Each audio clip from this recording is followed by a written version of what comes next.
Hi guys, welcome back to my channel. My name is Imani if you are new here, and today we are going to be tackling the vegan Flying Dutchman. If you've never heard of it, let's go through a little bit of history.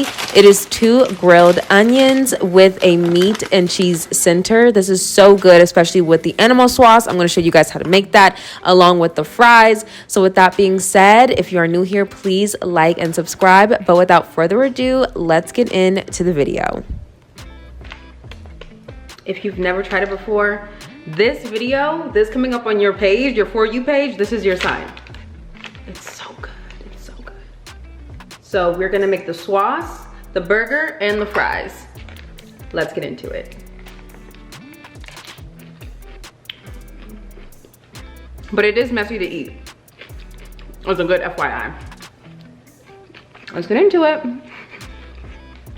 To start off, we are going to making some fries. Now, if you've ever had In-N-Out fries, you know that they are really small and really, in my opinion, like not the best fries on the market. Don't hate me. So I make my own rendition by cutting up 2 russet potatoes. I like to cut them a little bit thicker, and we are going to roast them right in the oven.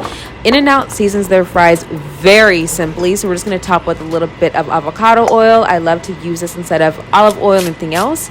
And we're going to top with a little bit of salt and, of course, some sugar. Once that's complete, you're just going to mix everything all together and put it on your baking sheet. Once it's on your baking sheet, please make sure you guys spread it nice and even. You can also air fry this. You can also fry this if you desire. I just love baking it because it creates a really nice roasted texture and flavor that I personally really love. So we're going to pop that right in the oven while we make our In-N-Out sauce. Now that our potatoes are in the oven, we can go ahead and make our sauce. I like to make mine out of soaked cashews, but today I did add a little bit of hemp seed to make it a little bit more protein packed. I added in some vegan milk, of course, garlic cloves, and then some lemon juice. We're going to blend that all together until it's nice and creamy. If this is too much for you, you can always opt for a vegan mayo. Don't ever worry. Or if you're not vegan, you can always add regular mayo or aioli, whatever works for you. You just need a really good creamy base. Then we're going to top off with a little bit of ketchup, and you need sweet relish, okay? This is what actually really sets it off. Add a little bit of sugar, white vinegar, and give everything a nice stir.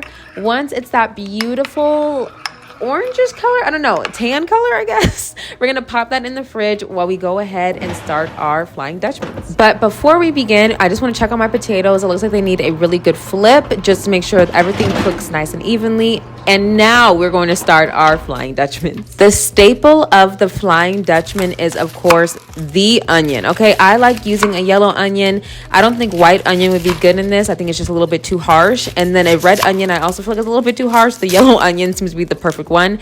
You want to basically cut it to be a nice thick wedge so it can actually act as a patty or a bread topping. You don't want to cut it too thin because then you can't really grip it. So make sure to give a nice thick wedge. Then you can cook any vegan alternative meat that you like. Once again, if you're not vegan, you can use any regular meat, but I chose Impossible today because I actually like Impossible. I try not to eat it too often. It's more like a treat, but I actually do really enjoy the taste. So I'm going to go ahead and add that to my cast iron skillet along with some fresh cracked pepper, and then I'm going to go ahead and top with some mustard. I had some Dijon mustard in the fridge. This is my first time trying this method. I saw it on Instagram and actually really liked it. So you're going to go ahead and cook your patties according to package direction and add in that giant thick wedge to make sure that it starts to caramelize and becomes nice and juicy.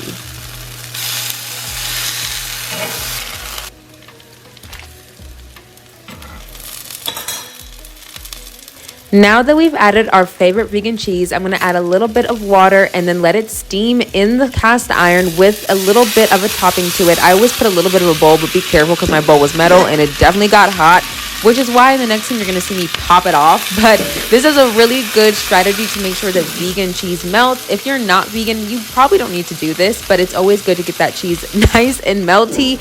We're going to go ahead and top each patty off and then top with our first caramelized onion while the second one cooks. And you'll see fairly quickly things get nice and caramelized, and you're just going to top it on top of that last onion ring, and bada boom bada bing, you have a Flying Dutchman.